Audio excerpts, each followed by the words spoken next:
Hey, HGG from Death Wears Bunny Slippers. This is about the access portal. Now the access portal is kind of I don't know, we haven't really done a video on it yet because it's been something we worked on for probably about 3 years until it was done. In fact, now thinking about the dates, it actually is 3 years. So the access portal is been a lot of challenges. In fact, again, thinking back on it when we thought about, okay, how do we put all this video together? It really was some of the biggest challenges we had. The first challenge was the access portal. When we got it, the access portal was blown off. Again, Sam, can you see that? You know, we've talked about this before, but the access portal got blown off about 10 feet below the surface and then buried, so they filled it up full of stuff. If you watched all the videos, you've seen that. But one of the things that was left is all the rebar coming out of this 2-foot thick access portal was just all scraggling. It was really dangerous. So one of the first jobs that we did is we came out and we cut all the rebar. And of course, we bent it over so you didn't get impaled on it. Well, I hurt myself there. I hurt myself there because I was an idiot. I probably still am an idiot, so I can't really say was there. What I did was, around the access portal was really muddy, so we filled it in a little bit. So we filled it in so I could walk around and use the torch. Well, I had filled it in, it was really muddy, I hadn't thought through it, and I stepped over to my right. Again, I had the torch in hand.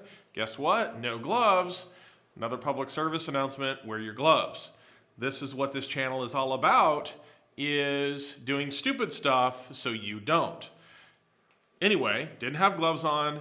Absolutely, I'd taken shop class. I grew up with my dad as a welder and a machinist. I know better than this. But didn't have him with me, and I thought, oh, I'll be fine. No. I stepped over, my leg fell into, again, sunk through 18 inches of mud, and the torch crossed over these two fingers. These two fingers. You can, if you can't see, you won't be able to see this on camera, but up close, I mean, I can still feel it. They're very sensitive. I had a picture at one point what it looked like. I don't know that I'd even put that on the channel. Maybe I'd put it on Twitter or something, but I can't find it. If I ever do, I'll put it out. But this finger took the brunt of it. This one got pretty messed up. And, I was like, and I was really, not like up screaming, but I was like, this really hurts, and I was in pain. So I did what any smart man would do, is I stuck my fingers in the mud to cool it off. Well, what was also in that mud was a bunch of tadpoles. And I don't know if it's related, but I went through the physical therapy, wrapped these, changed them twice a day, got through it. Again, full function today, no problems. But about, I guess maybe 2 weeks to a month later, I got this lump on my arm. So the inside of my arm started growing this little lump. It got bigger and bigger and bigger. Went to just the small clinic. Small clinic stuck a needle in it, tried to get any pus out. There wasn't any.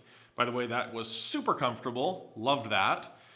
The next thing they did was they said, okay, we don't know what this is. I started to get a little bit of a temperature, but I felt fine. So they admit me to the hospital. So I spent a week in the hospital because of this. And this was during work. So this is, again, probably, I'm guessing here, July, August of 2010. I had just started a new job. And so, they were throwing antibiotics at the problem, couldn't fix it. And so they said, hey, guess what? We have an idea. Let's do surgery. So you can see this, see the guns. By the way, the right one's bigger. I can't explain why on public television here. But this one, so I got this scar right here. You're not supposed to laugh at that. I just got it. Anyway, yeah, well, he's 14. He's going to figure it out. So anyway, I got this scar here to prove it. Anyway, they cut it. They actually didn't take it out. I still don't know why. Maybe I was delirious. They never really told me why. They just said, we couldn't take it out. Finally, the end of the story is, shot me full of this, super duper antibiotic. Finally went down, good to go. Haven't had a problem since. So the access portal, again, has been a big problem. That was just the start of it. If I had this to do over again, I would say the access portal and the way I handled it was probably the biggest mistake. Early on, I would have saved all my money and built the access portal back up to the surface. Had we done that, we wouldn't have reflooded it. It would have made things just a lot easier. Except building it back up makes adding what ended up being about 15 feet would make it a lot more difficult to get things in and out. But again, it would have saved us a lot of pain. So what did we do? We looked at I told you guys early on, I got financing to build a house, both above this and in here. So I hired this guy, this architect, does beautiful work. He also said, hey, I'm also a general contractor. Hey, I've never built a house before, or had one built. So I thought, great idea. 2 birds, 1 stone. This will be awesome. Didn't work out that way. So this is the first time I think on this channel that I'm going to say, the guy who did the work, the head guy in charge, I fired him. I was pissed. It was horrible. The guy didn't know what he was doing. The guys he hired, who are probably great people, didn't know what the F they were doing either. So they said, okay, we're going to build up the forms. We're going to build up the access portal. Then we're going to go up with ICF. That's insulated concrete forms. Ended up buying $3,000 worth of those. Ended up giving it away about a year ago. Again, horrible experience. So this footage that you're seeing right now that we're rolling, hopefully it was rolling by now because it's a lot of footage and it's me talking is boring. So what you're seeing here is them building it. Why did they do this whole jagged thing where they mapped how it was going to be? And, you know, I was like, hey, I don't get this, guys. Why don't you just form it right against the wall? And they said, no, we got it all figured out. And I was like, okay, and I'm a little too trusting. I have learned over, years to not be. So now I ask a lot more questions than I used to.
So these guys were doing this. You'll see this footage is not like in rewind. They built a bunch of crap and then they unbuilt it. And I don't remember why today, but I remember probably raising a flag that said, hey, look, this is BS. I don't know what the heck we're doing. This is crap.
that was the first phase. The first phase, you see this pouring of the concrete. Now, I don't have actual video of this. Everything you're seeing is time lapse.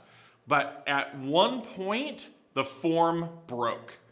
And the reason the form broke is because these guys don't know how to build forms. I know that now because I had my good buddy Troy, who is coming up where this in the other video. He's the guy that was in the bucket with me of the excavator. Up, up, up. Yep, that was him.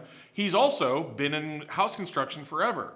He did that for a really long time. So when we finally built the access portal back up, we did it his way, worked flawlessly.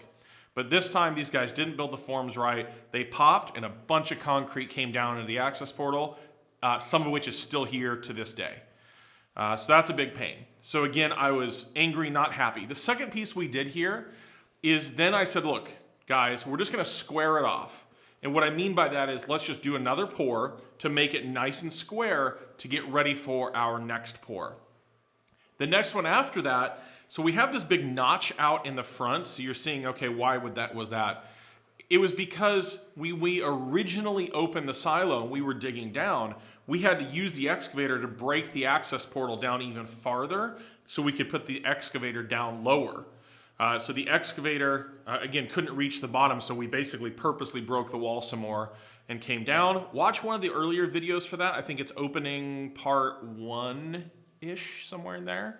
Episode 4 or 5, something. Anyway, so that's where we had to do that.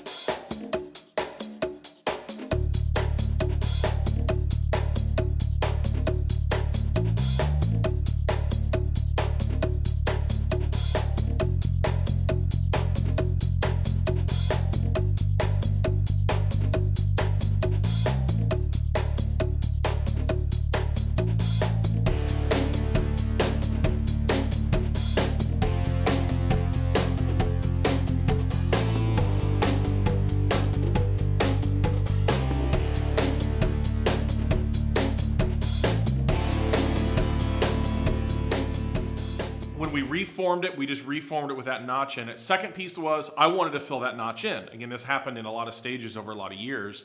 So I built this form. So you're seeing 4x4s running across it. I put, I actually didn't know of this invention at the time. These, again, you know, I'm not all knowledgeable in everything when it comes to construction, as many of you already have figured that out. There's these locks, and I can't remember the name of them, but basically there's these pins that can go through concrete. So if you ever see concrete, this doesn't have it, but you'll see these little holes in it. So like in a parking garage, what those holes are is it basically spans the inside of the form. We put these locks on the outside. So when the concrete is being poured, it pulls against them. So it's great, awesome invention. I didn't have those or even know about them. So I used all thread. So I took some all thread on the back side, on both sides. We set this form in place with the excavator, tightened it down, and then I took the excavator and then put the arm, as you can see, right in the middle of it, because I wanted this thing super protected. Then Troy and I, we basically poured that section back up so it's all nice and flat. And then, you know, vibrated it, smoothed it out, and everything was good to go. I mean, at least now we have the access portal. At that point was about 5 or 6 feet below the surface. A lot better than we ever have been, but still not where we need to be. Unfortunately, I don't have footage. I just can't find any pictures at all, except for the end result of Troy and I and one other guy building the forms for the final pour. Now, Troy, again, super thanks, shout out to Troy, because he knew what he was doing. We got the 2-foot thingamajigs that I should probably Google before this video, but I'm not going to now. That, you know, we got these things, we locked them in place, you just rent the locks. Again, formed it up properly where the 2x4s and 2x6s are on edge, because it's stronger that way. You know, another lesson learned. Formed it all up, poured it in one day. The access, and by the way, the other thing we did at this point, so we're going to cut in some pictures right here. These pictures, see those metal plates? Those metal plates are 1 inch thick, and they have 1-inch J-bolts in them that are hooking to some really large rebar. And what that is for is, at the time we built this, I had some ideas for a particular kind of house. I'm not going to mention what kind of house that is yet, because I probably will never end up doing it, but I needed a lot of strength, both, you know, foundation, gravity strength, but also pulling strength. Because if you haven't noticed, I do things that are not normal and conventional, for better or for worse. So right next to those, see those pictures? It's got Sam and Shelby's handprints right next to them. Aw, that's so cute. And so that is how we finished the access portal. It's about 35 feet 6 inches from bottom to top. It's about 6 to 8 inches above the level of the ground. So if you look at the topology way the ground is, even if it flooded the fields all around us, it still wouldn't be draining water in. The final piece you have to do is you get rid of the floor. Well, I didn't really feel like unbuilding the floor because, again, you're 35 feet up and it's dangerous. So I just did it the old-fashioned way. I just grabbed the excavator and pulled that floor out because it also looks cool too and it's instant gratification. Welcome to America.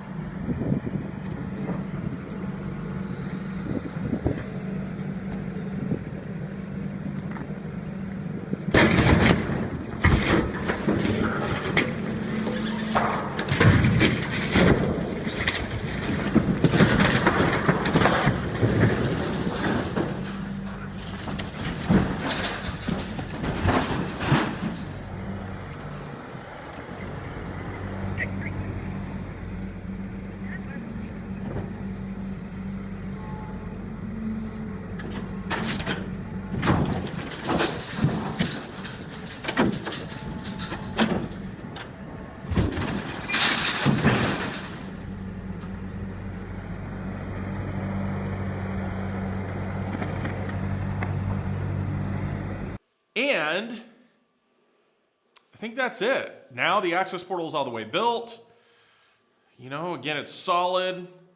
It leaks. So I probably should mention that. The access portal leaks, and if you are if you have headphones on right now, you can actually hear water coming down it. It doesn't leak that much. It looks really bad, but not a lot of water gets in there. It leaks at both some of the some of the places where we poured, but also leaks at some of the original pour back in the Air Force days when they built it. We put a coating on the outside of it. It helps some, but not a lot. So I'm going to have to figure out eventually a way to deal with that. My ideas are something like, okay, well, let's do a hanging garden. Let's put some random, what are those called, gutters inside, and then all flow it to one location, put in a water feature, make it useful, whatever it may be. That is what we're probably going to do with the water. It's not high priority. I could let that thing go for a month and it wouldn't, without any pumps or any even worrying about it, it wouldn't do a thing. So it probably could go literally months and months and I wouldn't have to worry about it. But eventually it's something we're going to have to tackle. Anyway, that's it. Sorry I talked so much. Some of you like that in the comments. Like, hey, talk more. Some of you are like, dude, shut up. Some say more music, some say less. We do what we can. I have no idea what the right thing to do is. But again, thank you very much from Death Wears Bunny Slippers. As always, everything helps. Sharing this out on the internet. Reddit's always good. Newspapers are great. If you happen to know anybody from USA Today or some kind of big national paper, that'd be awesome. Otherwise, subscribing, merchandise, Patreon, all that is awesome. Thank you again from all of us, and we will see you in the next episode.